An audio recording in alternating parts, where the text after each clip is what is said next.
Ruth గ్రంథము 3వ అధ్యాయం 11వ వచనం నుండి చదువుకుందాం. రూతు గ్రంథము మనము అధ్యాయం వెంబడి అధ్యాయము వరుస క్రమంలో ధ్యానించుకుంటూ వస్తా ఉన్నాం.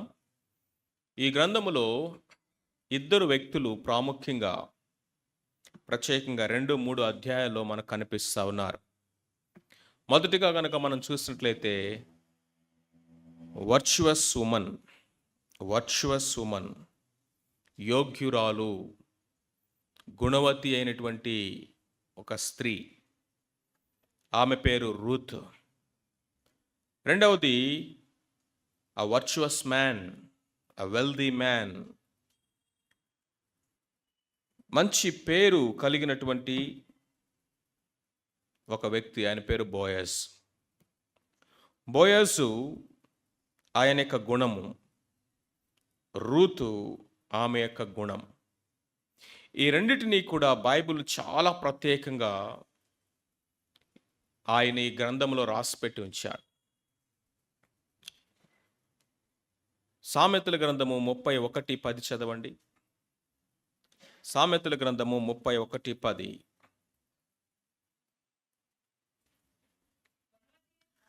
గుణవతి అయిన భార్య దొరుకుట అరుదు, అటిది ముత్యము కంటే అమూల్యమైనది. ముత్యము కంటే అమూల్యమైనది.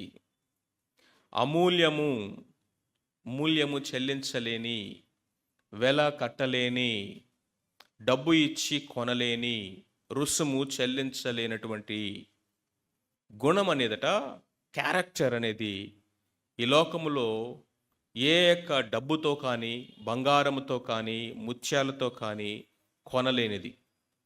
అలాంటి స్త్రీ, అలాంటి భార్య దొరుకుట అరుదు. అయితే రూత్ గ్రంథంలో ఇక్కడ ఒక ఆమె కనపడింది. ఆమె పేరు రూత్, వర్చువస్ ఉమన్. సామెతల గ్రంథం 22:1 చదవండి. 22:1. గొప్ప ఐశ్వర్యము కంటే మంచి పేరును, వెండి బంగారముల కంటే దయను కోరదగినవి. మంచి పేరు, గొప్ప ఐశ్వర్యము కంటే, రెండు ఉన్నాయి ఈయనకి. ఒకవైపు వెల్త్ ఉంది, మరొక వైపు ఆయన వర్చ్యూ కూడా ఉంది, గుణం ఉంది. మంచి పేరు కలిగినటువంటి వాడు బోయస్. గుణవతి అయినటువంటిదిగా రూత్ కనిపిస్తూ ఉంది.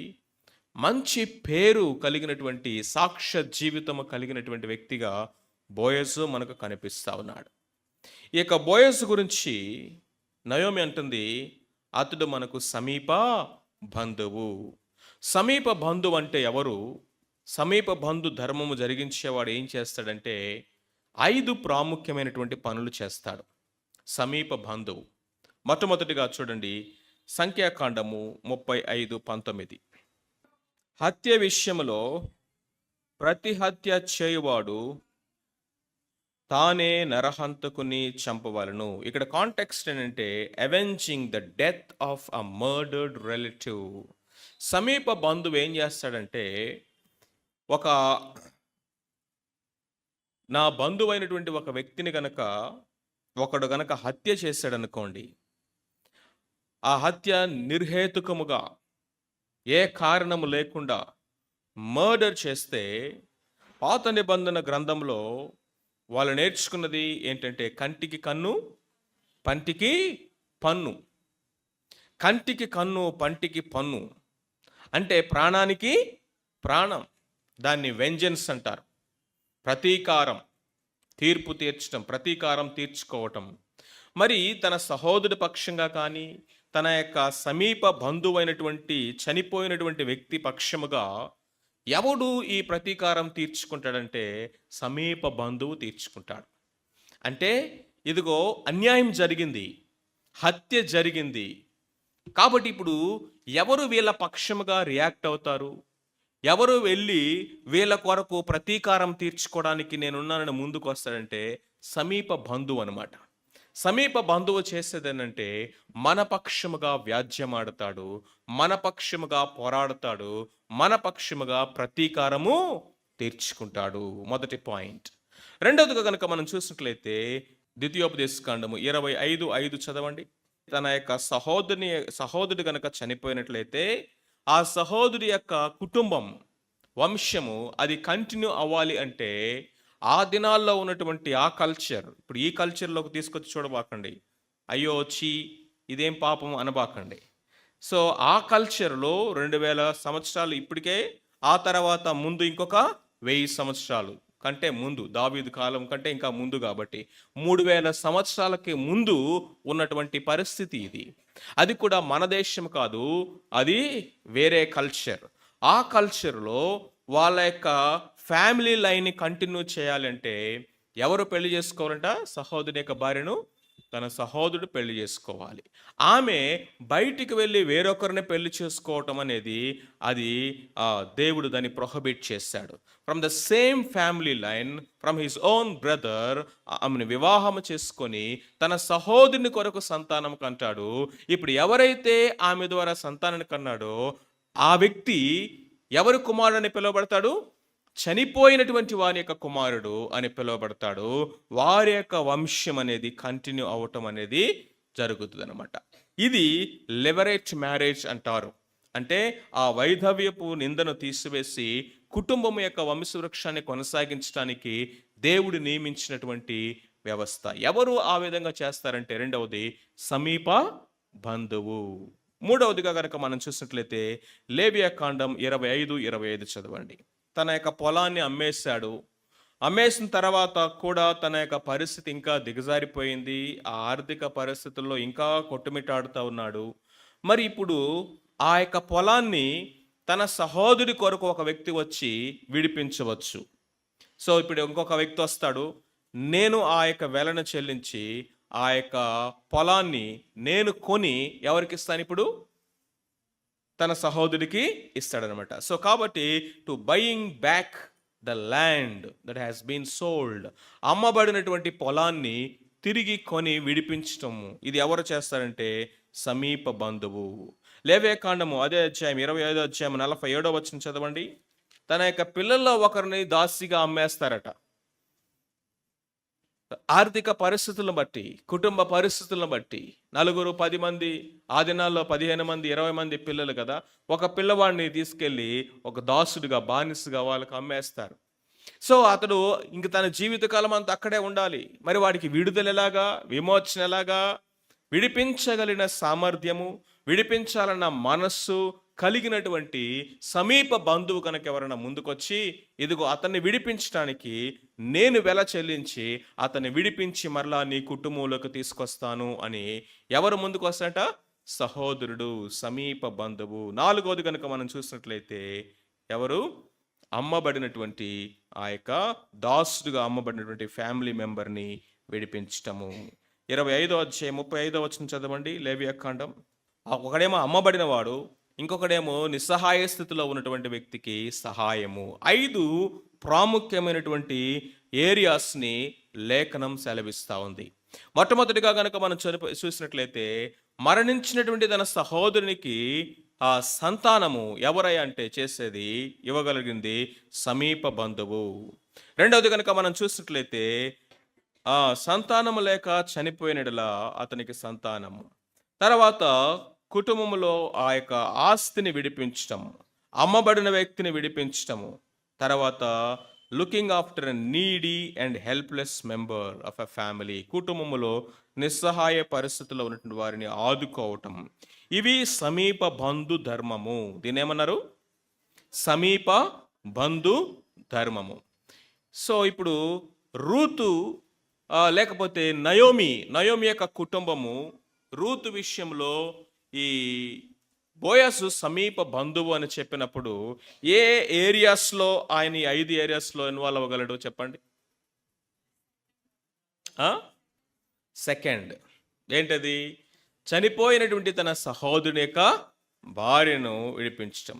అంతేకాకుండా వాళ్ళకు ఒక పొలం కూడా ఉంది, ఆ పొలం కూడా అమ్మేశారు, దాన్ని కూడా ఆయన విడిపించాడు. 5వది కూడా నిస్సహాయ స్థితిలో ఉన్నటువంటి వారికి సహాయము చేసేటటువంటి పరిస్థితిలో ఇప్పుడు బోయసు సమీప బంధువుగా కనిపిస్తా ఉన్నాడు. రైట్. ఈ యొక్క ఇంట్రడక్షన్ మనకు చాలా అవసరం. 3వ అధ్యాయంలోకి రండి ఇప్పుడు. 3వ అధ్యాయంలో రూతు గ్రంథం, మనం 3వ అధ్యాయంలో లాస్ట్ వీక్ మనం రూతు గురించి చూసాం. రూతు యొక్క లైఫ్లో ఒక న్యూ బిగినింగ్ని దేవుడు ప్రారంభించాడు. ఇప్పటి వరకు ఉన్నటువంటి ఆ యొక్క వైధవ్యపు నిందను కానీ, లేకపోతే పరదేశీ అనేటటువంటి ఆ యొక్క నిందను కానీ, తర్వాత దిక్కులేని స్థితిలో, దారిద్రత స్థితిలో ఉన్నటువంటి ఆ పరిస్థితులన్నిటినీ మార్చడానికి దేవుడు ఆమె యొక్క జీవితంలో ఒక న్యూ బిగినింగ్ని స్టార్ట్ చేశాడు. ఆమె అత్త అయినటువంటి నయోమి ఇప్పుడు ఆమె కొరకు విశ్రాంతిని చూస్తూ ఉంది. వివాహము అనేది విశ్రాంతి, it is a place of rest అని మనం చూసాం. అంతేకాకుండా రూత్ ఏ విధంగా తను ప్రిపేర్ అయింది, షీ ప్రిపేర్డ్ హర్ సెల్ఫ్. ఏ విధంగా ఆమె నయోమి చెప్తుంది, wash your self, wash your self. మన యొక్క పరమ బోయాల్సినటువంటి ప్రభు అయినటువంటి యేసుక్రీస్తును కలుసుకోవడానికి, మనం ఆయన దగ్గరికి వెళ్ళడానికి, మనము అన్యులుగా ఉన్నటువంటి మనల్ని ఏ విధంగా ఆయన యాక్సెప్ట్ చేశాడంటే, మొట్టమొదటగా ఆయన యొక్క రక్తంతో, ఆయన వాక్యంతో మనల్ని కడిగాడు. ఆయన వాషింగ్ అనేది ఫస్ట్. ఆ తర్వాత తన యొక్క ఆత్మతో ఆయన మనల్ని అభిషేకించాడని మనం చూసాం. తన నీతి వస్త్రముతో ఆయన మనల్ని ధరింపచేశాడు. ఇవి 3 కూడా పార్ట్ ఆఫ్ ప్రిపరేషన్. ఇవి 3 జరిగినాయి మన యొక్క జీవితంలో. రూతట షీ వాష్ హర్ సెల్ఫ్. రెండవది కనుక మనం చూస్తే షీ అనాయింటెడ్ విత్ ఆయిల్. మూడవది కనుక చూసినట్లయితే she put on the right cloak అని రాస్తుంది. అంటే ఆమె ఆమె కడుగుకొని, లేకపోతే ఆమె ఏమని రాస్తుంది అక్కడ, స్నానము చేసి, రెండవది తైలము పూసుకొని, బట్టలు కట్టుకొని.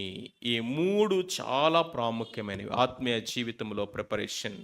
ఆయన మన యొక్క పాపమును, మన యొక్క మాలిన్యమును అంతటిని కూడా ఆయన రక్తముతో కడిగివేశాడు. రెండవది ఆయన ఆత్మను మనలో ఉంచాడు. మూడవది ఆయన నీతిని మనకు ధరింపు చేశాడు.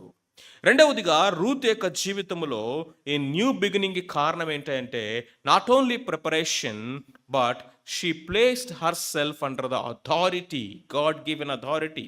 దేవుడు నియమించినటువంటి అధికారముకు ఆమె సంపూర్ణంగా సబ్మిట్ చేసుకుందండి. దేవునికి ఆమె లోబడింది, దేవుడు నియమించిన అధికారానికి లోబడింది. This is a secret of blessing.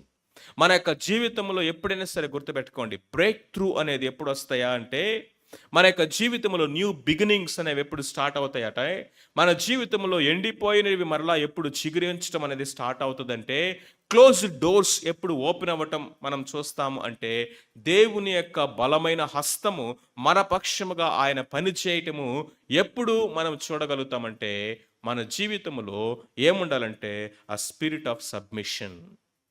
Submission is very very important. ఎవరెవరికి లోబడింది చూడండి. మొట్టమొదటిగా ఆమె అత్తకు లోబడింది. రెండవది కనుక మనం చూసినట్లయితే ఆ యొక్క పొలంలో పనిచేసేటటువంటి ఆ పనివాళ్ళు, ఆ పనికెత్తలు, తర్వాత వారి మీద నాయకుడిగా ఉన్నటువంటి ఆ సూపర్వైజర్కి లోబడింది. బోయాజు చెప్పినటువంటి మాటలకు ఆమె లోబడింది. తర్వాత వాళ్ళ అత్త ఇచ్చినటువంటి అడ్వైస్, నువ్వు వెళ్ళి ఆ యొక్క సమీప బంధు ధర్మము జరిగించినట్లుగా రాత్రి వెళ్ళి ఆయన కాళ్ళ దగ్గర పడుకోమంటే ఆమె హెజిటేట్ చేయలా, దానికి లోబడింది. ఆమె యొక్క లైఫ్లో కనుక మనం చూసినట్లయితే in each and every step Ruth ఆమె లోబడటం మనం చూస్తాం. She's a woman of submission, woman of submission. ఇది ఎవరిలో వస్తాయంటే, people with a broken heart, విరిగి నలిగినటువంటి హృదయం. A broken and contrite heart అనేది మనలో దేవుడు చూస్తాడు. విరిగి నలిగినటువంటి హృదయమును ఆయన అలక్ష్యము చేయవాడు కానే కాదనమాట. మన యొక్క జీవితంలో పేతురు పత్రికలో మనం చూసాం, దేవుడు నియమించిన అథారిటీస్ ఏంటి, ఆ అథారిటీస్కు మనము లోబడాలి. Submission is not slavery. Submission is not slavery. It is identifying God given authority and respecting. దేవుడు నియమించినటువంటి అధికారమును గుర్తించుట, దాన్ని గౌరవించటమే. సో ప్రభుత్వానికి లోబడాలి మనము. దేవుడు నియమించిన అధికారం అది. రెండవది కనుక మనం చూసినట్లయితే సంఘములో ఉన్నటువంటి అధికారానికి లోబడాలి, దేవుడు నియమించిన అధికారము. వర్క్ ప్లేస్ అథారిటీకి లోబడాలి, దేవుడు నియమించిన అధికారం. ఫ్యామిలీ అథారిటీకి లోబడాలి. దేవుడు నియమించిన అధికారము. 4 అతి ప్రాముఖ్యమైనటువంటి అధికారాలు ఈ భూమి మీద దేవుడు మన కొరకు నియమించాడు. ఒకటి గవర్నమెంట్, రెండవది కనుక మనం చూసినట్లయితే వర్క్ ప్లేస్, మూడవది చూసినట్లయితే చర్చ్, నాలుగవది చూసినట్లయితే family. In all these authorities దేవుడు ఏం కోరుకుంటున్నాడంటే సబ్మిషన్. మన ఇగో, మన యొక్క అహం అనేది ఒప్పుకోదు ఎస్ అని చెప్పడానికి, లోబడడానికి. నేనెందుకు లోబడాలి, నేనెందుకు వారి మాట వినాలి? కానీ యేసు క్రీస్తు ప్రభు వారి యొక్క జీవితాన్ని కనుక మనం చూసినట్లయితే ఆయన తండ్రికి లోబడ్డాడు, గవర్నమెంట్కి లోబడ్డాడు, సొసైటీకి లోబడ్డాడు, ఆ దినంలో ఉన్నటువంటి సంఘము అనేటువంటి సన్నిహితులను అధికారములకు లోబడ్డాడు, ఫ్యామిలీకి లోబడ్డాడు. గమనించారా? పన్ను కట్టాడా లేదా? గవర్నమెంట్కి లోబడ్డాడు. రెండోది కనుక మనం చూసినట్లయితే ఆ యొక్క సమాజంలో ఉన్నటువంటి ఆ యొక్క కట్టడలకు ఆయన లోబడ్డాడు, సంఘంలో లోబడ్డాడు, కుటుంబంలో ఆయన తల్లిదండ్రుల దగ్గర లోబడ్డాడు. ఇప్పుడు ఆయన దేవాది దేవుడై ఉండి, సర్వశక్తి కలిగిన దేవుడై ఉండి, సృష్టికర్త అయినటువంటి దేవుడై ఉండి, తాను నియమించిన సృష్టికి ఎందుకు లోబడాలి అంటే ఏంటంటే తెలుసా, నీతి నిమిత్తము ఇలాగూ జరగాలంటాడు. బాప్తిస్మిచ్చి యోహాను దగ్గరికి వెళ్ళి నాకు బాప్తిస్మం ఇవ్వమన్నాడు. నువ్వు నాకు బాప్తిస్మం ఇవ్వాలి, కానీ నేను నీకు బాప్తిస్మం ఇవ్వడం ఏంటంటే నీతి యావత్తు ఇలాగూ జరగాలి. అది దేవుని యొక్క నీతి అండి. వైఫ్ సబ్మిటింగ్ టు హస్బెండ్, అది దేవుని నీతి. హస్బెండ్స్ లవింగ్ యువర్ వైఫ్స్, అది దేవుని నీతి. ముష్కరుడైనటువంటి, కఠినాత్ములైనటువంటి లంచగొండులైనా సరే, వాళ్ళు యజమానులైతే, వాళ్ళు బాస్ అయితే, ఆ వర్క్ ప్లేస్లో వాళ్ళని రెస్పెక్ట్ చేయటము, వాళ్ళకు లోబడటము అనేది అది దేవుని నీతి. లోబడటం అంటే దేవుడు నియమించినటువంటి ఆ యొక్క నియమావళిలో లోబడాలి. అన్యాయము అక్రమము చేయమని కాదు, దొంగలెక్కలు రాయమని కాదు, కానీ as far as the work is concern, as far as the relationship is concerned, as far as the respect of the authority is concerned, we should submit. మనము లోబడవలసిందే. మంచి వాళ్ళకు మాత్రమే లోబడితే నీ గొప్ప ఏంటి అంటున్నాడు.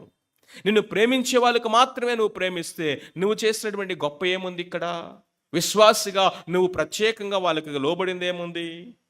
రూత్ మనం ఏం చూస్తున్నామంటే ఆమె ఏమి చెప్తా ఉందో చక్కగా చేసుకుంటూ వెళ్ళిపోతుంది. ఆ గాడ్లీ కౌన్సిల్ని, ఆ గాడ్లీ సజెషన్స్ని తీసుకుంటూ చక్కగా ఆమె ముందుకు నడుస్తూ ఉంది. మూడోదిగా చూసినట్లయితే Ruth positioned at the feet of బోయస్. మొట్టమొదటిగా మనం చూసాము రూత్ ప్రిపేర్డ్ హర్ సెల్ఫ్. రెండోదిగా కనుక మనం చూసినట్లయితే Ruth placed herself under the authority. మూడవది Ruth positioned at the feet of Boaz. Boaz యొక్క కాళ్ళ దగ్గర ఆమె తన యొక్క పొజిషన్ లేకపోతే తన యొక్క స్థితిని గుర్తించింది. వాక్యం సెలవిస్తూ ఉంది ఏ టైంలోనట? At midnight. At midnight, రాత్రి వేళ. ఎట్ మిడ్ నైట్ అన్నటువంటి ఈ మాట మనకేమి తెలియచేస్తా ఉందో తెలుసా? సంఘముగా, సంఘముగా ఇదిగో ఎండ్ డేస్, ఎండ్ డేస్, ఆఖరి గడియలు, చివరి గడియలు. ఆమె తను ఎక్కడ గడపడానికి ఇష్టపడతా ఉంది? రూతు ఎక్కడ గడపడానికి ఇష్టపడుతుందంటే ఆ యొక్క బోయాజ్ యొక్క కాళ్ళ దగ్గర ఆమె she positioned herself at the feet of Boaz. ప్రియమైనటువంటి వారులారా, సంఘముగా at this midnight, at the last hour of this eschatological age, యేసు క్రీస్తు ప్రభువారి యొక్క రాకడ ఎంతో సమీపంగా ఉంది. ఇది ఆఖరి గడియలు, చివరి గడియలలో మనం ఉన్నాము అని మనము ఆయన యొక్క వాక్యం యొక్క నెరవేర్పు, ఆయన రాకడ యొక్క సూచనలన్నీ కూడా ఒకదాని తర్వాత ఒకటి మనం చూస్తూ ఉండగా మనము ఎక్కడ ఉండడానికి, ఎక్కడ టైం స్పెండ్ చేయడానికి మనల్ని మనము తీర్మానం చేసుకోవాలి అంటే అట్ హిస్ ఫీట్, ఆయన పాదాల దగ్గర కూర్చోవటము, ఆయన పాదాల దగ్గర గడపటము అనేది. ఆయన పాదాల దగ్గరనే రూతు ఆమె జీవితంలో శ్రేష్టమైన బహుమానం పొందుకుందండి.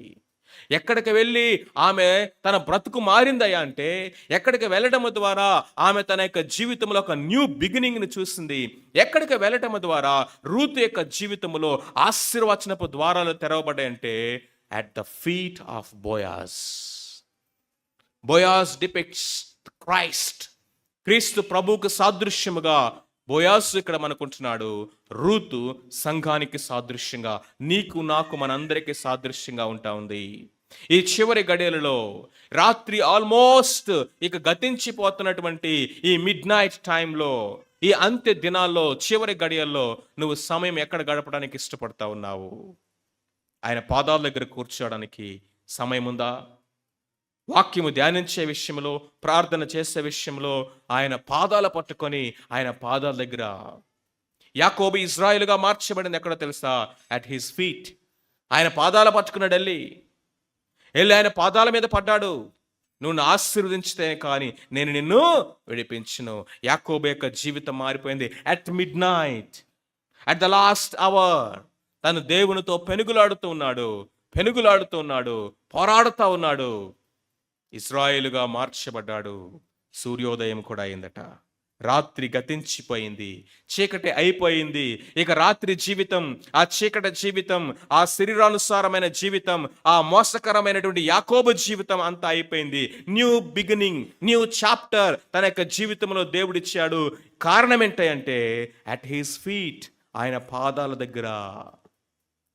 మరియా, మార్త సహోదరైనటువంటి మరియా ఆయన పాదాల దగ్గర కూర్చుని ఏమింటుందండి? ఆయన వాక్యం వింటుందట. ఉత్తమమైనది, మేలైన దాన్ని ఆమె ఎంచుకున్నది. ఆయన పాదాల దగ్గర కూర్చుంది, ఆయన అభిషేకించింది, ఆయన పాదాల మీద పడింది, చనిపోయిన తన సహోదరుని సంపాదించుకుంది. ఆయన పాదాల దగ్గర కూర్చుంది, దేవుని వాక్యాన్ని ఆమె వింటా ఉంది.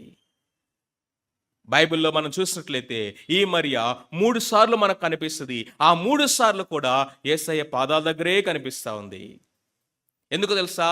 She resolved, she decided to take place, the best place. ఎక్కడ అంటే ఆయన పాదాల దగ్గర. ఆ ప్లేసే నాకు కావాలనుకుంటుంది.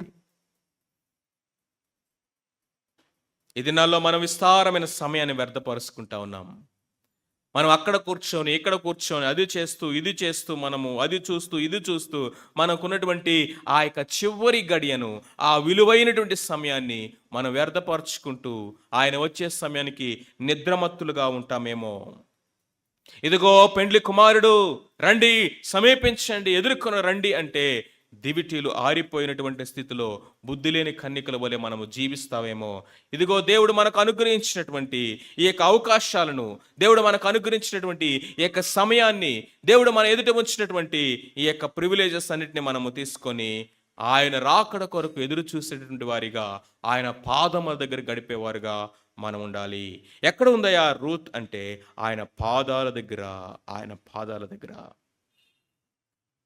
ఈరోజు ఈ మధ్యాహ్న కాల సమయంలో మనల్ని కూడా మనము పరీక్ష చేసుకుందాం. మనము ఎక్కడ సమయాన్ని గడుపుతున్నాం, ఎక్కడ మనము ఆనందిస్తూ ఉన్నాము. భక్తులు ఆయన పాదాల దగ్గర గడిపారండి, ఆయన పాదాల దగ్గర గడిపారు. Like Mary, like Jacob. Who are you అని అడిగాడట. వెంటనే ఏమని అడిగాడు చూడండి ఆమెని. మధ్యరాత్రి అందు అతడు ఉలిక్కి పడి తిరిగి చూసినప్పుడు ఒక స్త్రీ అతని కాళ్ళ వద్ద పండుకొని ఉండు. అతడు నీవెవరు అని అడుగగా, who are you, who are you అనగానే ఆమె ఏం చెప్పిందండి? నేను రూతు అను నీ దాసురాలను. Look at her answer. నేను రూత్ని అంటలా, ఐఎమ్ రూత్ అనలేదు. ఏమంటుంది? నీ దాసురాలను. 2వ అధ్యాయంలో కూడా మనం చూసాం, పరదేశినైన నా ఎడల, నీ దాసురాలైన నా ఎడల, నీ సేవకురాలను, నీ దాసురాలను, నీ దాసురాలను, పరదేశిని, దిక్కులేని దానను. ఆమె యొక్క హార్ట్ చూడండి. టేక్ ఇట్ ఫర్ గ్రాంటెడ్గా ఏది తీసుకోవట్లా. ఆయన హెల్ప్ చేస్తా ఉంటే ఓకే, హెల్ప్ చేస్తే ఏంటంట, చేశాడు ఏంటంట, థ్యాంక్స్ చెప్పాలా? ఇప్పుడు కాళ్ళు పట్టుకోవాలా ఏంటి? ఎలా ఉంటుంది మన యాటిట్యూడ్ చాలాసార్లు? ఇప్పుడు ఏంటి, కాళ్ళు పట్టుకోవాలా వాళ్ళని? ఇప్పుడేంటి, పొగిడేయాలా వాళ్ళని? వాళ్ళు చేసేలో గొప్ప, మిగతా వాళ్ళు ఎవరు చేయరా ఏంటి చిన్న సహాయము? ఇదేదో చిన్న సహాయమే కదా, దాని గురించి పెద్ద మాట్లాడుతున్నావేంటి? ఏదో ఈయనొక్కడే చేసినట్టు, ఇంకెవరు చేయనట్టు. చాలా మందిలో ఈ స్పిరిట్ పనిచేస్తూ ఉంటుంది. ఏంటంట చేశారు హెల్ప్, ఏంటంట మేము చేయమా ఏంటి తిరిగి ఎప్పుడన్నా అవసరమైతే? ఇచ్చారు డబ్బులు, ఏంటంట? కృతజ్ఞత లేని హృదయం ఇది. కృతజ్ఞత లేనటువంటి హృదయం, అన్గ్రేట్ఫుల్ హార్ట్, అన్గ్రేట్ఫుల్. కానీ రూత్ యొక్క హార్ట్ కనుక మనం చూస్తూ ఉంటే, నీ దాసురాలను, నీ దాసురాలను ఏమంటా ఉంది చూడండి. నీవు నాకు సమీప బంధువు గనుక నీ దాసురాలి మీద నీ కొంగు కప్పమనగా. కొంగు అన్న మాట స్త్రీలు మీకుండే కొంగు లాంటిది కాదు, మీ పవిట లాంటిది, కొంగు లాంటివి అది కాదు ఇది. కానీ ఆ దినాల్లో పురుషులకు కూడా వాళ్ళకి ఇట్లాగా చిన్న షాల్ లాంటిది, దాన్ని ప్రేయర్ షాల్ అంటారు. హీబ్రూస్, జ్యూస్ అది వేసుకుంటారనమాట. ప్రార్థనకి వెళ్ళేటప్పుడు కానీ, వాళ్ళు బయటికి వెళ్ళేటప్పుడు కానీ, వాళ్ళకు ఉన్నటువంటి ఆ అవుటర్ అంగి ఏదైతే ఉందో దాని మీద ఒక షాల్ లాంటిది ఇట్లా వేసుకుని వెళ్తారు. అది చాలా పొడవుగా కూడా ఉంటుంది. అది ప్రార్థన చేసేటప్పుడు వాళ్ళ హెడ్ కవరింగ్ కోసం వాడతారనమాట. రైట్. సో యేసుక్రీస్తు ప్రభువారు కూడా ఆయన వస్త్రపు అంగి చెంగు ముట్టిందన్నారు కదా. ఆమె ముట్టుకున్నది ఆయన యొక్క వస్త్రపు అంగి కాదు. యాక్చువల్గా ఆ ప్రేయర్ షాల్ లాంటిది వాళ్ళ భుజాల మీద ఒక షాల్ లాంటిది వేలాడుతూ ఉంటుంది. మీరు ఎలాగైతే ఆ యొక్క దాన్ని ఏమంటారు, చున్నీ లాంటిది, దుప్పట్ట లాంటిది వేసుకుంటారో, Jews those days they wear a shawl. అది కింద ఏమంటుందంటే, అవి కిందకి చిన్నవి వాటితోటి వెయిట్స్ గవ్వల్ లాంటివి ఉంటాయి అన్నమాట దానికి. లేకపోతే అవి కిందకి అట్లాగా పోగులు వేలాడుతూ ఉంటాయి, వాటిని వేసుకుంటారనమాట. సో ఆమె ముట్టింది ఏంటంటే the him of the garment అంటే అదనమాట. ఇప్పుడు దాన్ని రూత్ ఏమంటుందంటే ఆ ప్రేయర్ షాల్ని కప్పమంటుంది. అది దేనికి గుర్తుగా ఉందంటే, దేనికి అదంటే గ్రేస్ అండ్ మర్సీకి, దయకు, అనుగ్రహానికి, కనికిరానికి, సహాయం చేయడానికి సిద్ధ మనస్సుకు అది సూచనగా ఉంటా ఉంది. నీవు నాకు సమీప బంధువు గనుక నీ కొంగు కప్పమంటా ఉంది. ఆ ఒక్క మాటతోటి రూత్ అక్కడికి ఎందుకు వచ్చిందో, ఎందుకు ఆమె పాదాల దగ్గర ఆమె వెయిట్ చేస్తూ ఉందో, ఎందుకు ఆ యొక్క ప్రేయర్ షాల్ని, ఆ కొంగును ఆమె కప్పమంటా ఉందో బోయజ్కి అర్థమైపోయింది. ఎందుకంటే ఇట్ ఈస్ అ కల్చర్. భారతదేశంలో కనుక ఒక స్త్రీ ఒక పురుషుడి దగ్గరికి వెళ్ళి నా నుదుటిన తిలకం పెట్టమంది అనుకోండి, వాట్ డస్ దట్ మీన్? వివాహం చేసుకోమని చెప్తుంది. దాంట్లో ఇంటర్ప్రిటేషన్ ప్రాబ్లం ఏమైనా, అర్థం కాని సంగతి ఏమైనా ఉందా? ఇదే విషయాన్ని తీసుకెళ్ళి మీరు అమెరికాలోనో యూరోప్లోనో చెప్పారనుకోండి, ఏంటి నుదుటి మీద ఏదో పెడితే భార్య అయిపోద్దా ఏంటి, ఇదేంటి? So it is all about the culture. It is all about the culture. మన కల్చర్లో నుంచి, మనకు అర్థమైన విషయాల్లో నుంచి ఆ విషయాలను చూడకూడదు. అక్కడ వాళ్ళు దాన్ని ఎలా అర్థం చేసుకుంటున్నారో అక్కడ చూసుకొని మనం ఇక్కడికి రావాలి. సో ఎప్పుడైతే ఆమె ఆ మిడ్ నైట్ వచ్చి ఆయన పాదాల దగ్గర కూర్చొని లేకపోతే వెయిట్ చేస్తూ ఆయన మెలుకోగానే, ఇదిగో నీ దాసురాలను నేను, నువ్వు నాకు సమీప బంధువు కనుక నీ కొంగును కపము అనగానే ఆయనకు అర్థమైపోయింది ఆమె సమీప బంధు ధర్మాన్ని నిర్వర్తించమని.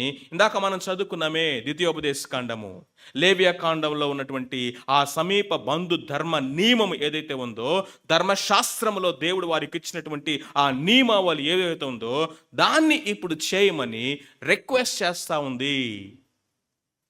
ఆ సంగతి బోయజ్కి వెంటనే అర్థమైపోయింది. దాని పేరు తళిత్ అంటారు, TALLIT. తళిత్ అంటే it is a prayer shawl, every Jew wear it. ఆశ్చర్యం ఏంటో తెలుసా, 2వ అధ్యాయంలో ఈయన ఏమన్నాడు, 12వ వచనంలో, యెహోవా నీవు చేసిన దానికి ప్రతిఫలం ఇచ్చును, ఇశ్రాయేలుల దేవుడనే యెహోవా రెక్కల కింద సురక్షితముగా ఉండునట్లు నీవు వచ్చితివి, ఆయన నీకు సంపూర్ణమైన బహుమానం ఇచ్చును. ఒక చక్కని ప్రార్థన చేశాడు, ఒక మంచి ఆశీర్వచనాన్ని పలికాడు, ఆమెను దీవిస్తూ ఏమనంటే, ఇశ్రాయేలు దేవుడని యెహోవా రెక్కల కిందకి నీవు వచ్చావు, ఆయన నీకు సంపూర్ణమైన బహుమానం ఇచ్చును అంటా ఉంది. ఇప్పుడు రూత్ అక్కడికి వెళ్ళి ఏమంటుంది తెలుసా, ఆ రెక్కలను చాపేటటువంటి ఆ దేవుని యొక్క కరుణ, దయ, ఆ ఫిగరేటివ్గా ఎట్లాగైతే చెప్పాడో ఇప్పుడు ఏమంటుంది తెలుసా, నేను నీ దాసురాలను, నీ దాసులను కాబట్టి ఇదిగో ఆ వస్త్రమును నా మీద చుట్టు, ఆ కొంగును కప్పుము. Do it as a representative of that God.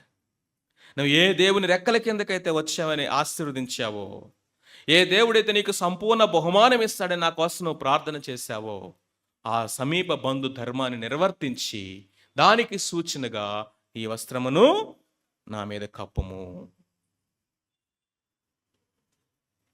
ఫైనల్గా మనం చూసినట్లయితే రూతు ఆమె ఏం చేసింది అంటే, షీ వెయిటెడ్ ప్రేయర్ఫుల్లీ, పేషెంట్లీ. ఆమె అక్కడ బోయస్ ఏం చెప్పాడు ఆమె గురించి? ఇందాక చదివాం కదా 10వ వచనము, కొద్దివారినే గాని గొప్పవారినే గాని యవనస్తులను నీవు వెంబడింపక. రూత్ తన జీవితాన్ని తన చేతుల్లోకి తీసుకోలేదంట. ఆమె తన యొక్క నిర్ణయాల్ని, తన జీవితాన్ని ఆమె తన చేతుల్లోకి తీసుకోకుండా దేవుని చేతిలో పెట్టింది. దేవుని సమయం కొరకు కనిపెట్టింది. దేవుని యొక్క పద్ధతి కొరకు ఆమె ఎదురు చూస్తూ ఉంది. కాబట్టి ద టైమ్ ఆఫ్ రెస్ట్, ప్రయాసపడి భారం మోసుకున్న సమస్తమైన వారులారా నా యొద్దకు రండి, నేను మీకు విశ్రాంతినిస్తాను. బెస్ట్ ఎగ్జాంపుల్ ఎవరో తెలుసా? Ruth. a restless life, a rustling life, early widow. సంతానం కూడా లేదు ఆమెకి, సంతానం కూడా లేదు. వివాహమై ఎన్ని సంవత్సరాలు అయిందో తెలియదు మనకి. less than 10 years ఖచ్చితంగా చెప్పొచ్చు. కానీ ఆ టైంలో వాళ్ళకి సంతానం లేదు. ఒక విధంగా చూసినట్లయితే ఒక ఎర్లీ విడోగా ఆమె దేవుణ్ణి వెతుక్కుంటూ, తన ప్రజల దగ్గర వెతుక్కుంటూ ఆమె బెత్లెహేముకి వచ్చింది. కానీ దేవుడు ఆమెను విడిచిపెట్టలేదు. ఆమె తీసుకున్న నిర్ణయాన్ని గణపరిచాడు ఆయన. చూడండి, మన జీవితాన్ని ఎప్పుడైతే మనం దేవుని చేతిలో పెడతామో ఆయన అద్భుతంగా మలుస్తాడు. ప్రియులారా, చాలాసార్లు మనం మన దగ్గరే పెట్టుకుంటాం. దేవునికి ఇవ్వడం విషయంలో, దేవునికి సమర్పించే విషయంలో, దేవా నా జీవితంలో ప్రతి నిర్ణయము నీ చిత్తమే సిద్ధించునుగాక, నేను కంప్లీట్గా surrender, like a slave, like a servant, I surrender my self అని చెప్పడానికి మనము సంకోచిస్తాం. ఎందుకో తెలుసా? దేవుని మనం కంప్లీట్గా నమ్మం. దేవుడు నాకు అన్యాయం చేస్తాడేమో, దేవుడు నాకు బెస్ట్ ఇవ్వడేమో, నాకంటే బెస్ట్ వాళ్ళు పొందుకుంటారేమో, కాబట్టి నా చాయిసెస్ నా దగ్గరే పెట్టుకుంటాను. నా దగ్గర లేనివి, నాకు చేత కానివి, నా సామర్థ్యానికి మించినవి దేవుడికి ఇస్తా. రోగం వచ్చింది, ఇప్పుడు చాయిస్ ఎవరిది? ఎందుకని? నయం చేసుకోవడం నా వల్ల కాదుగా. ఆర్థిక ఇబ్బందులు వచ్చినాయి, దివాలా తీసాము, ఎవరి చాయిస్ ఇప్పుడు? దేవునిది. ఎందుకని? బయటికి రావటం నా వల్ల కాదుగా. సమస్యలు వచ్చినాయి, ఎవరి దగ్గరికి వెళ్తాం? దేవా నీ చిత్తమే సిద్ధించునుగాక. ఎందుకు వచ్చింది ఇప్పుడు ఈ మాట? ఇప్పుడు దాకా ఎందుకు రాలి ఈ మాట?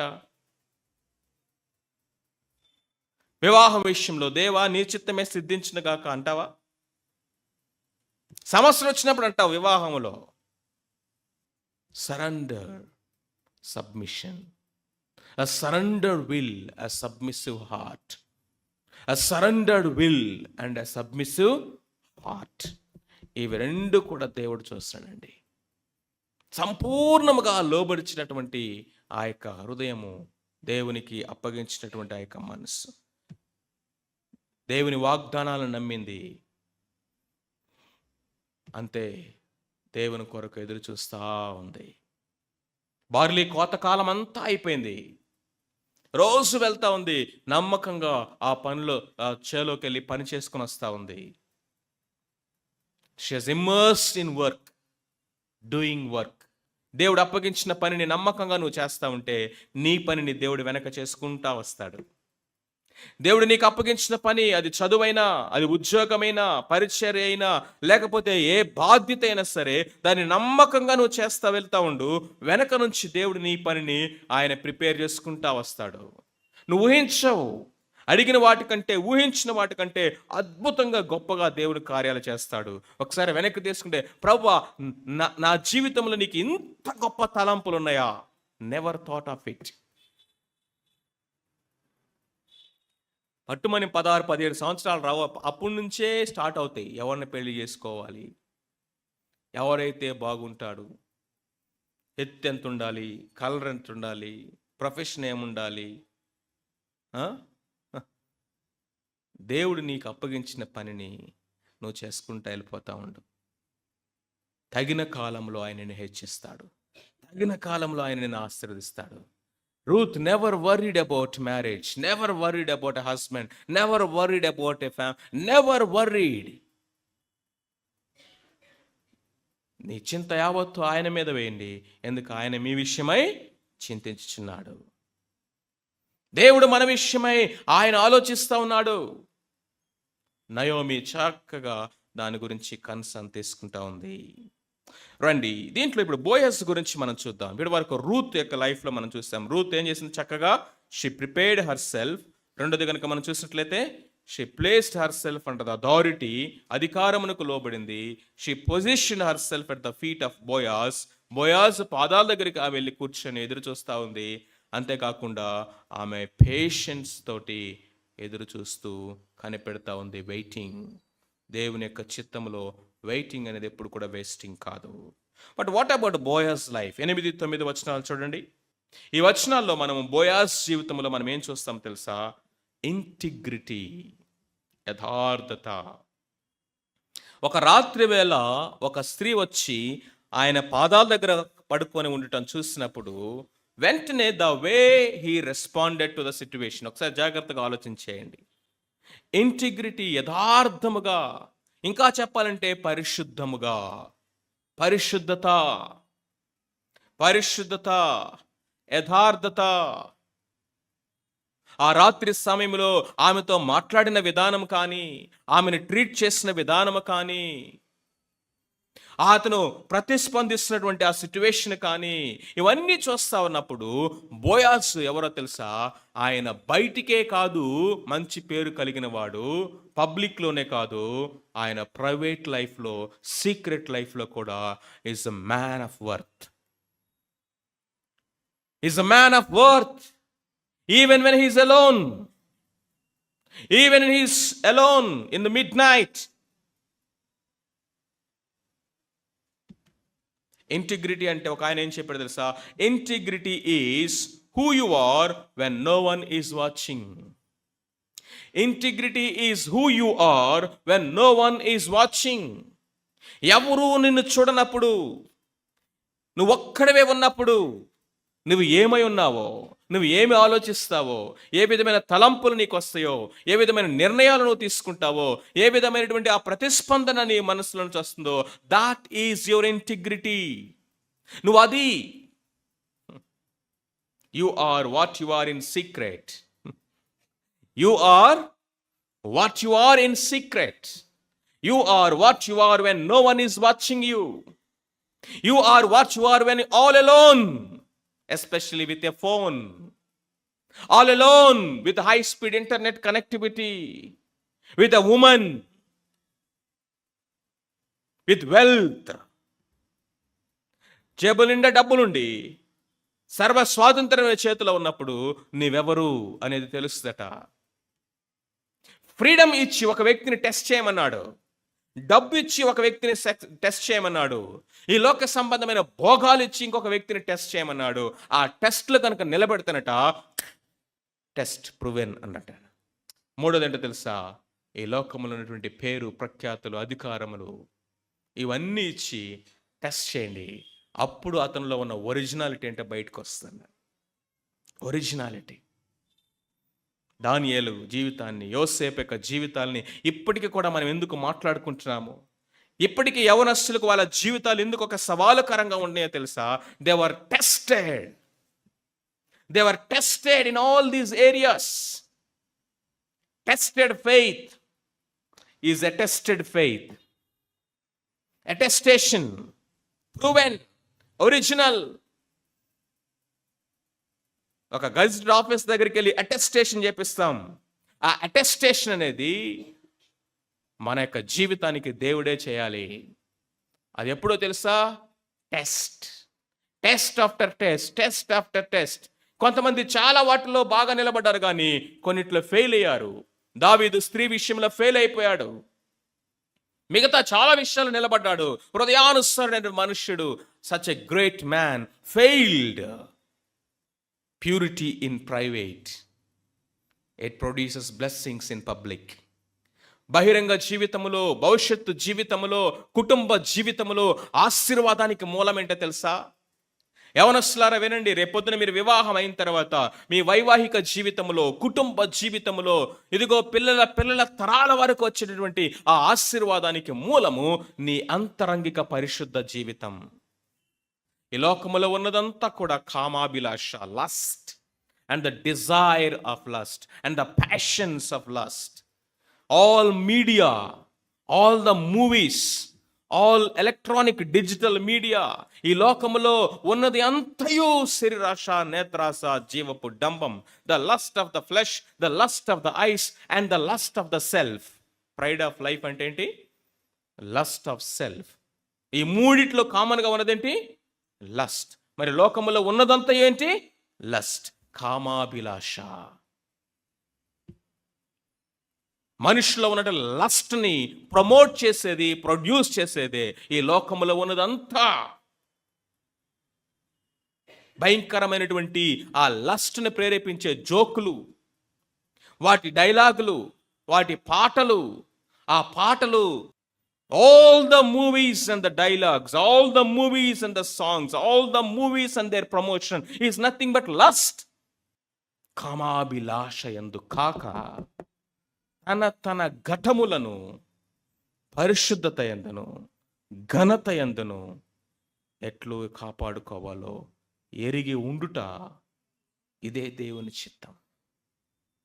Boaz integrity, a man of integrity and purity. ఊరంతా గొప్ప పేరుంది ఆయనకి, మనుషులందరి ముందు గ్రేట్ నేమ్ ఉంది ఆయనకి. మంచి పేరు కలిగిన వాడు, మంచి సాక్ష్యం కలిగిన వాడు, మంచి గుణలక్షణాలు కలిగినటువంటి వ్యక్తిని అందరికీ తెలుసు లోకంలో. కానీ ఇదిగో acid test.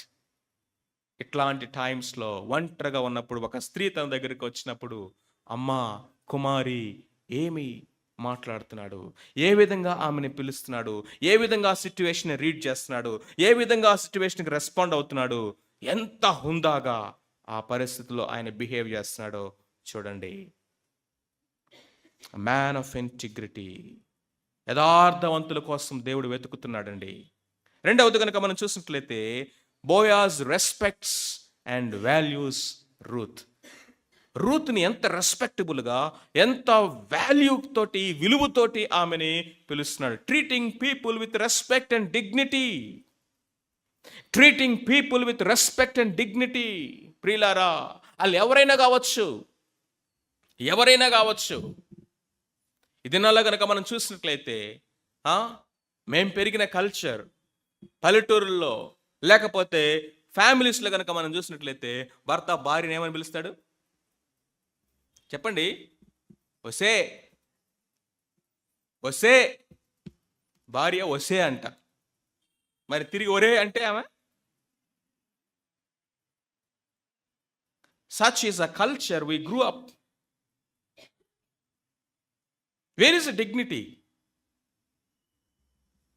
Where is respect for woman? అలాంటి ఆ బ్రాటప్లో పిల్లలు పెరిగితే రేపు పెద్ద అయిన తర్వాత వీడేం పిలుస్తాడు, వీడెలా ట్రీట్ చేస్తాడు? Slaves, they are vulnerable. పరదేశీ, దిక్కులేనిది, దరిద్రాలు, వాళ్ళ దాయదాక్షిణ్యాల మీద ఆధారపడి బ్రతుకుతున్నది. కానీ నా కుమారి.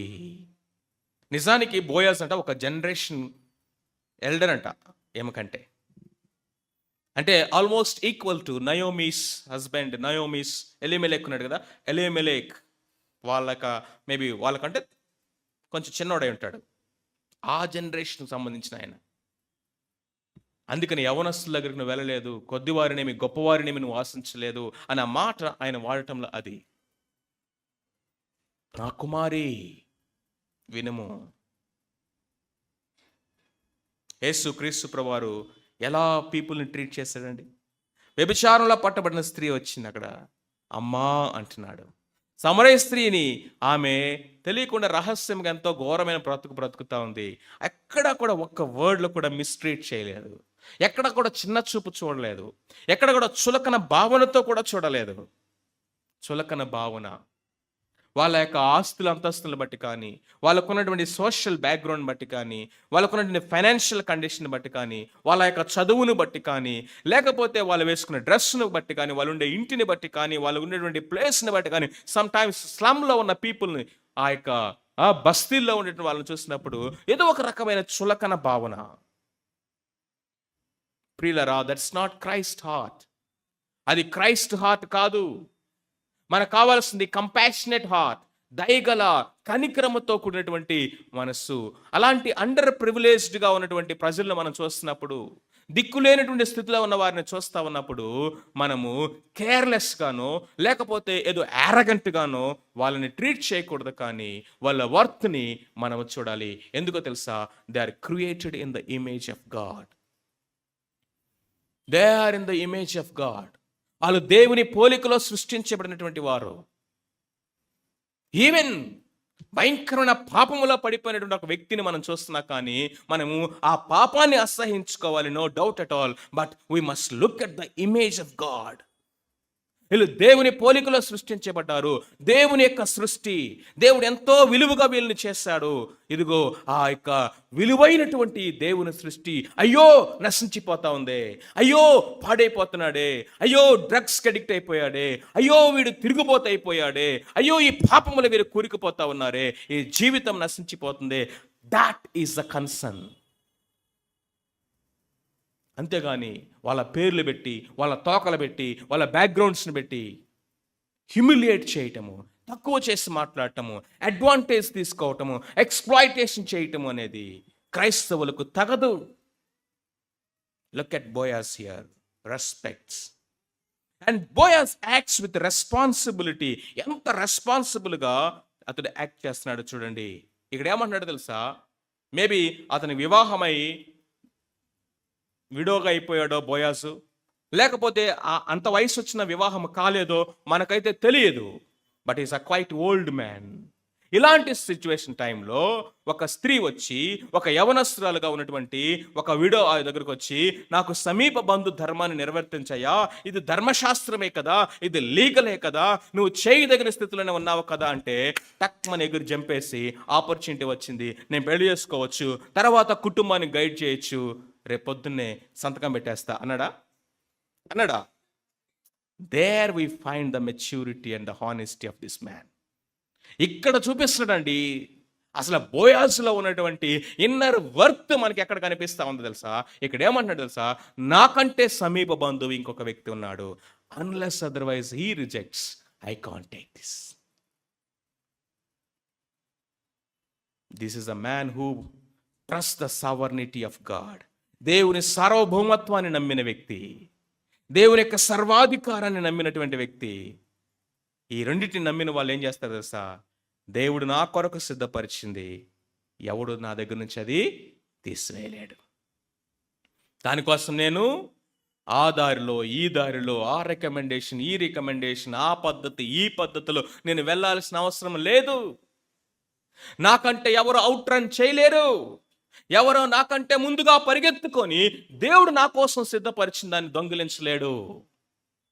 ఎవడన్నా నాకంటే ముందుగా పరిగెత్తుకొని నాకంటే శ్రేష్టమైనది తెచ్చుకోలేడు. If God has placed something for me, that is for me. అంటే దాని అర్థమేంటి తెలుసా? ఒకవేళ రూత్ను వివాహం చేసుకోవటం దేవుని చిత్తమైతే చెప్పండి, God will do it. But పద్ధతి, క్రమము, ఎథిక్స్, వీటిని మాత్రం నేను మీరను. రేపొద్దున ఆ సమీప బంధువుని ముందు పిలుస్తాను, మొత్తం కేసు వివరిద్దాం. ఒకవేళ తన గనక నేను రూత్ని సమీప బంధు ధర్మము చేసి విడిపించడానికి ఇష్టమంటే, Ruth you have to marry him, not me. ఒకవేళ అతను రిజెక్ట్ చేస్తే ఫర్ షూర్ నేనైతే సమీప బంధు ధర్మాన్ని నిర్వర్తిస్తాను. Wow, what a man he is. ఒకే ఒక జాబ్ ఉంది, ఇద్దరు ఆప్షన్స్, కానీ ఫస్ట్ చాయిస్ తనది. నెక్స్ట్ చాయిస్ నీది. నువ్వు అది అయిపోయే వరకు వెయిట్ చేయాలంటే ఏం చేస్తాను చెప్పండి? రాత్రి నిద్ర పడుతుందా మనకి? ఆడు క్వశ్చన్లని తప్పు చెప్పాలా, ఆడు పేరంతా అక్కడ ఆన్సర్ని రాంగ్ పెట్టాలి, ఏదో ఒక విధంగా ఆడు పోతే నాకు వస్తుంది, ఆడికి పోతే నాకు వస్తుంది, ఆడు మిస్ అయితే నాకు వస్తుంది, ఆడు తప్పిపోతే నాకు వస్తుంది. కాబట్టి ఆడు ఎట్లా మిస్ చేయాలి, ఆడు ఎలా తప్పిపోవాలి? దేవుని భయం ఉంది కాబట్టి మనం వెళ్ళి తప్పిపోయేటట్టు చేయకపోయినా ఇక్కడ ఇంట్లో ఉన్న మనకేం పట్టదు చెప్పండి? నిద్ర పట్టదు. కానీ బోయాజ్ అట్లా లేడు. అలాంటి పరిస్థితుల్లోకి తను పెట్టుకోవట్లేదు. Boaz man of purity and integrity. Boaz respecting the values and worth. Boaz acts responsibly. God's టైమింగ్ని నమ్మాడు. తను ఏది కూడా తన చేతిలోకి తీసుకోవట్లేదు. ఇద్దరిలో అది చూస్తున్నాం. బోయాజు అలాగే, రూతు అలాగే ప్రవర్తిస్తూ ఉంది. God's timing, God's way. దేవుని యొక్క సమయంలో, దేవుని యొక్క పద్ధతిలో దేవుడు చేసే కార్యం. టైం మిస్ అవ్వకూడదు, పద్ధతి మిస్ అవ్వకూడదు, దేవుని యొక్క చాయిస్ని మిస్ అవ్వకూడదు. ఇవి మూడు కరెక్ట్ అయినప్పుడే will of God.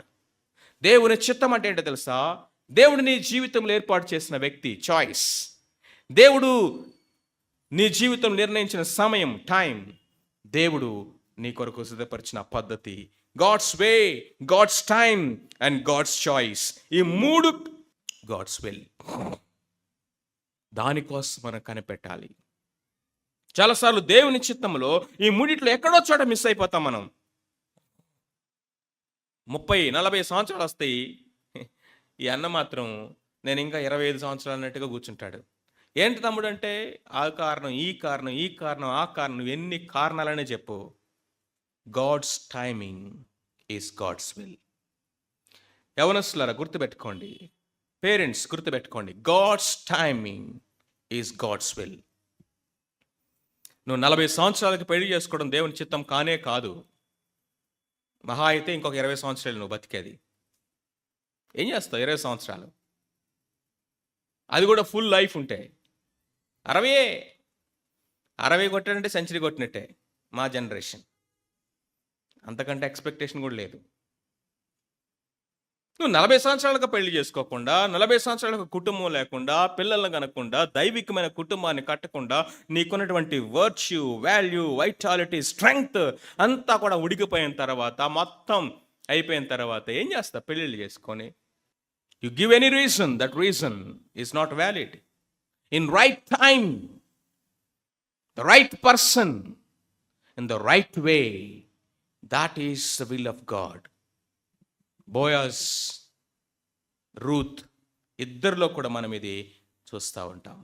Boaz provides her generously. ఏం చేశాడండి? దానికంటే ముందు ఇంకొక పని కూడా చేశాడు. Boaz protected roots reputation. ఇంకా చీకటి ఉండగానే పూర్వ పెద్దలందరూ, మనుషులందరూ లేచి బయటికి రాకముందే ఏమన్నాడు? ఆమెను లేచి నువ్వు ఇంటికి వెళ్ళు అంటున్నాడు. ఎందుకని?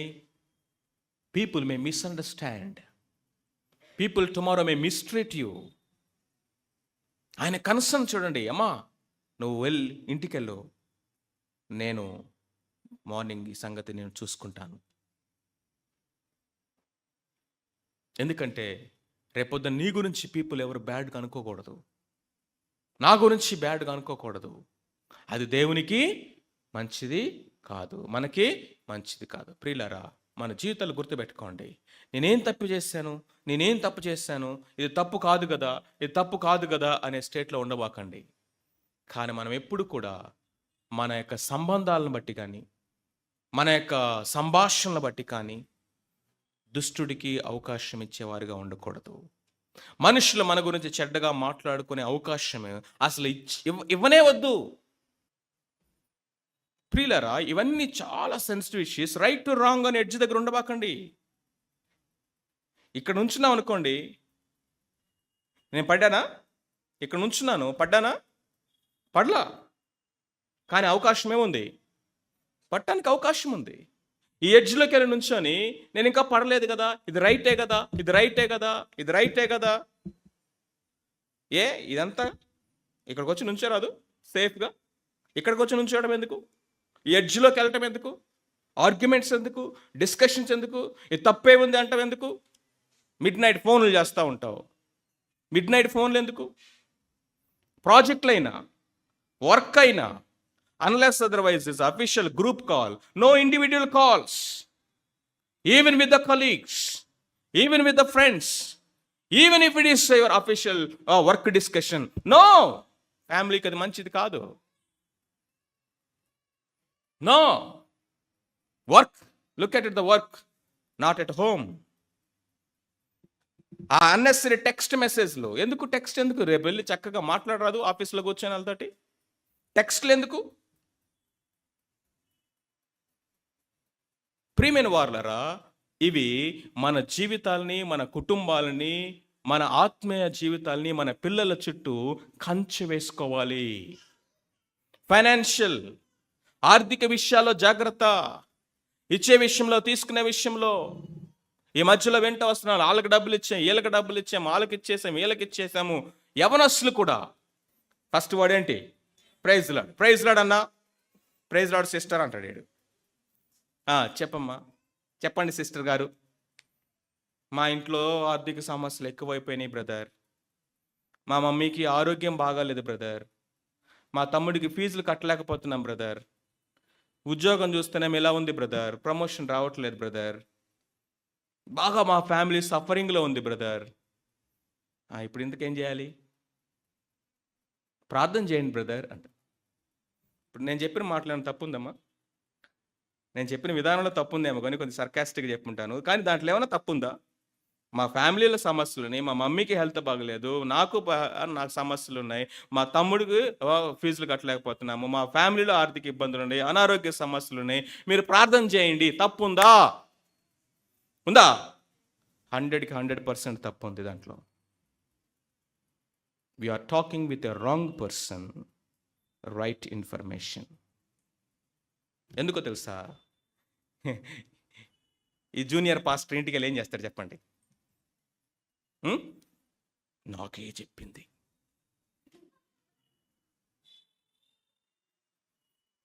నాకే చెప్పింది ప్రార్థన చేయమని. ఎవరు ప్రార్థన చేయమని చెప్పింది? సిస్టర్. నీకు రాత్రి నిద్ర పట్టదు, ప్రార్థన చేస్తాడో తెలియదు కానీ ఇంకా రాత్రి అంతా నాకే చెప్పింది ప్రార్థన చేయమని, నాకే చెప్పింది ప్రార్థన. 5 నిమిషాలు ప్రార్థన కూడా చేయడు, ఇంటికి వెళ్ళి రాత్రంతా నీకోసం ప్రార్థన చేశాను సిస్టర్. మా చర్చ్లో కూడా హోల్ నైట్ ప్రేయర్లో ప్రార్థన చేశాను సిస్టర్. మా పాస్టర్ గారికి కూడా ప్రార్థన చేయమని చెప్పాము సిస్టర్. ఇంకా ఆమెమో థ్యాంక్స్ చెప్పడం. మళ్ళీ వెళ్ళి మేము ప్రార్థన చేశాము బ్రదర్, మీరు ప్రార్థన చేశారు, మా సమస్యలన్నీ పోయినాయి. ఏంటంట? మీరు ప్రార్థన చేశారు, మా సమస్యలన్నీ పోయినాయి. అవసరమా ఇది? మీరు చెప్పండి ఇప్పుడు, అవసరమా ఇది? Don't share gospel to the opposite gender. Don't share your prayer points to opposite gender. అమ్మాయిలు అబ్బాయిలు వినండి, ఈవెన్ పెద్దవాళ్ళు కూడా, ఫ్యామిలీ మెంబర్స్ కూడా వినండి. ఇదేం బిల్డ్ అవుతుందో తెలుసా? somehow it builds an emotional bond. Emotional bond. తెలియకుండానే కనెక్ట్ అవుతాం ఎమోషనల్గా, తెలియకుండానే కనెక్ట్ అవుతాం మానసికంగా, తెలియకుండానే కనెక్ట్ అయిపోతాము. It is a trap. It's a trap, satanic trap. మీరు ఎవరికన్నా చెప్పుకోవాలంటే ఒకడు ఉంటాడు ఇక్కడ కూర్చొని, అక్కడికి వచ్చి చెప్పుకోండి. ఎందుకో తెలుసా? ఆరాధన అయిపోయిన తర్వాత మ్యాక్సిమం మా భారాలన్నీ ప్రభుకి ఫైల్ ఎవరికి ఇస్తాం మేము తీసుకెళ్ళి, మొత్తం ఫైల్ అంతా తీసుకెళ్ళి ప్రభుకి ఇచ్చేసి, ప్రభువా ఎంతమంది వచ్చారో వాళ్ళ పేర్లు కూడా నాకు సరిగ్గా గుర్తుండవు, అందుకని మళ్ళీ అడుగుతుంటాను నేను. కానీ కొన్ని కన్సర్న్స్ ఉంటాయి, వాటి కోసం తర్వాత ప్రార్థన చేస్తాం. But don't share with the individuals, especially youth. జాగ్రత్తగా ఉండే విషయాల్లో.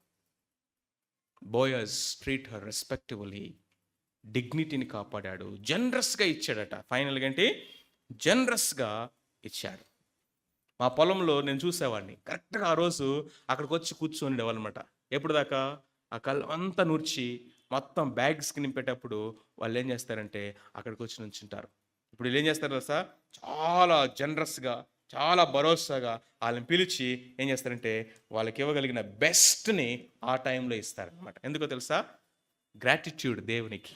దేవుడు మాకింత పంటిచ్చాడు కాబట్టి దీంట్లో నుంచి కొంత పేదవాళ్ళకి ఇవ్వాలని. ఇప్పుడు పంటంతా నూర్చిన తర్వాత ఆ కళ్ళం దగ్గర ఏం చేస్తాడంటే 6 కొలతలతో కొలిసినటువంటి ఆ ధాన్యాన్ని ఆ భుజాన మీద పెట్టి ఇంటికి తీసుకెళ్ళంటున్నాడు. Boaz is always a giver, giver, giver, giver. తల వంచండి, ప్రార్థన చేసుకుందాం.